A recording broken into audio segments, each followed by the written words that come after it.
Do you remember the downturns we've had in the real estate industry in the past, or even on a global stage? Well, today I'm here with Joanne Danckwardt of One Agency, JD Property Agents here in Fairy Meadow. And Joanne, people might think that this is a challenging time right now, but it's not like we haven't lived it before. What are some of the times that you remember, particularly during your real estate years? You've been in the industry a long time. What are some of those patterns and times that you've seen? It's really, really interesting, because the first time that I noticed a change was in 2000. So for people who used to know the days when we didn't have GST, when GST was introduced, it was 1 July 2000. And so there was an absolute frenzy to buy anything that you might need over the next 12 months before the 30th of June of 2000. I'm totally serious about that. It wasn't toilet paper, no. It was across the board. It was on everything.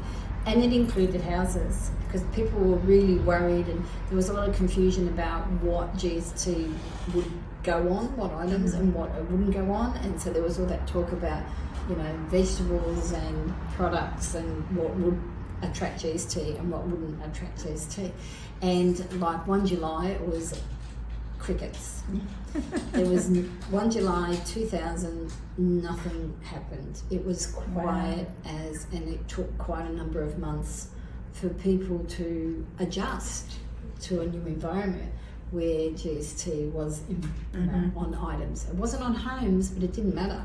It affected the property market dramatically, because a lot of people did their purchasing up to the 30th of June, even the houses. So that was the first one that I ever noticed. And also on top of that, we had the GST come in, and we also held the Olympics, and everybody's focus was taken away from property, and the sales were nearly non-existent, and it took quite a number of months for life to come back into the real estate market. The next one was the GFC. And nobody really saw that coming at all, and we didn't realise how tied we were with countries in overseas, and the flow-on effects of what happened there with the lending. And people, it's really interesting, Kellie, because I've been talking to people, and some people who are older too, and they tell me things like, I've never seen the market so bad, they're really worried about it at the moment. And I just am stunned that they don't remember these couple of major events that have happened. It was significant.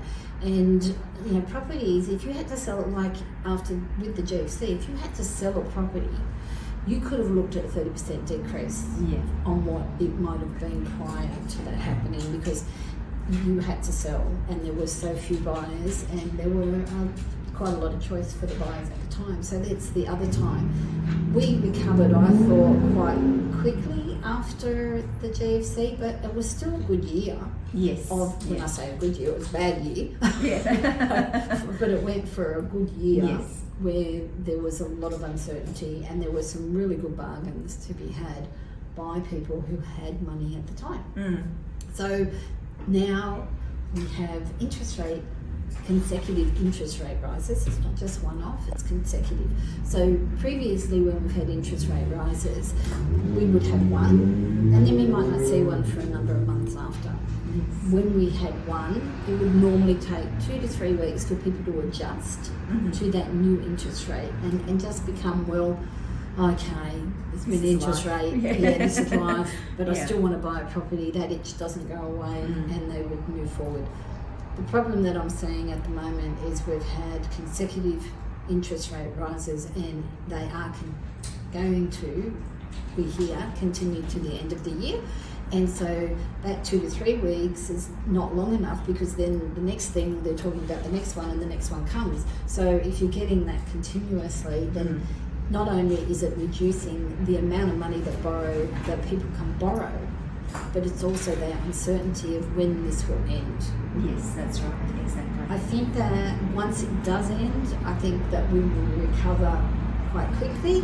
And the reason I think that is because the banks will want to make profits, and they will continue to lend, and they will want to loosen up things. At the moment, I know it's quite tight. Your buffer rate's at 3% above whatever the interest rate is, so it's climbing up there now. But yeah, I think we'll be all right once the interest rates stop. Yes. Yeah.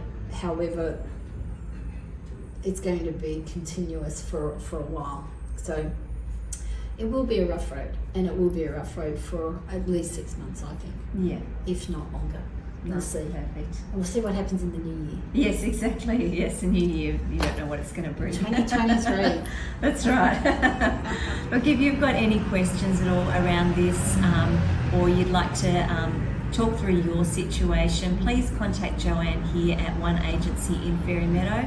Thanks so much for watching, and we'll see you in the next video.